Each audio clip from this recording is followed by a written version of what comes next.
بعض اوقات منزل پر نہ پہنچنے سے پہلے ہی آدمی مراد پا لیتا ہے۔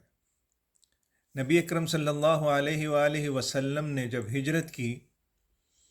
تو آپ کی ہجرت کے بعد کچھ ایسے اصحاب مکہ میں باقی رہ گئے تھے کہ جو اپنی عمر کی بنا پر، بڑے ہونے کی بنا پر یا مرض کی بنا پر نبی صلی اللہ علیہ وسلم کے ساتھ ہجرت نہ کر سکے۔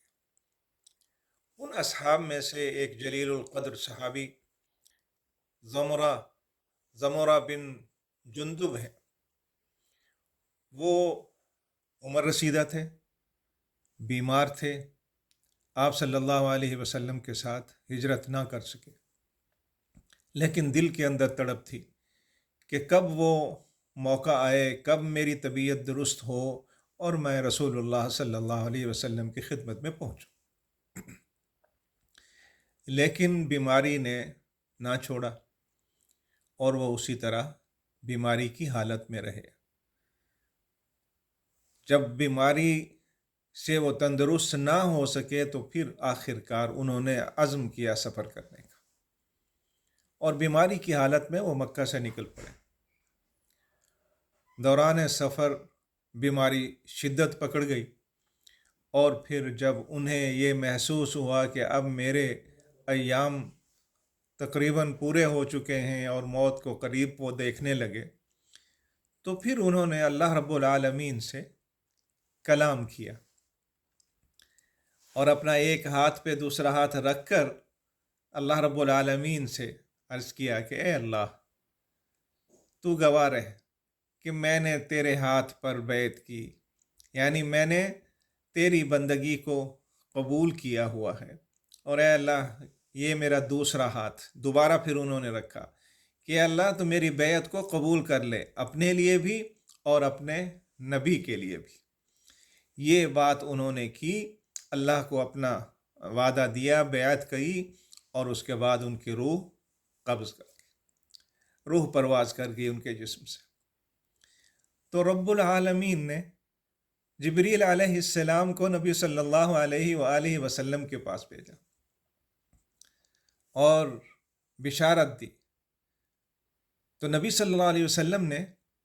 اپنے اصحاب کو جمع فرمایا، اور پھر اللہ رب العالمین نے اپنا قرآن نازل کیا۔ وَمَن يَخْرُجْ مِن بَيْتِهِ مُهَاجِرًا إِلَى اللَّهِ وَرَسُولِهِ ثُمَّ يُدْرِكْهُ الْمَوْتُ فَقَدْ وَقَعَ أَجْرُهُ عَلَى اللَّهِ وَكَانَ اللَّهُ غَفُورًا رَحِيمًا، کہ جو کوئی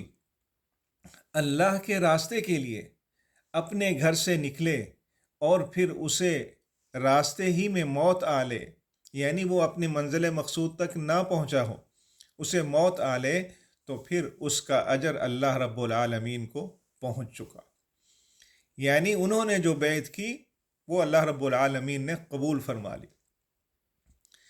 اور اللہ تعالی نے ان کے لیے اپنا قرآن نازل کیا۔ اپنا قرآن ہی نازل نہیں کیا، بلکہ رسول اللہ صلی اللہ علیہ وآلہ وسلم نے اپنے اصحاب کو جمع کیا، اور جمع کرنے کے بعد آپ نے ایک بہت ہی عظیم جملہ ارشاد فرمایا، اور وہ کیا تھا؟ وہ حدیث تھی انما الاعمال بالنیات۔ یہ وہ پہلی حدیث ہے جسے امام بخاری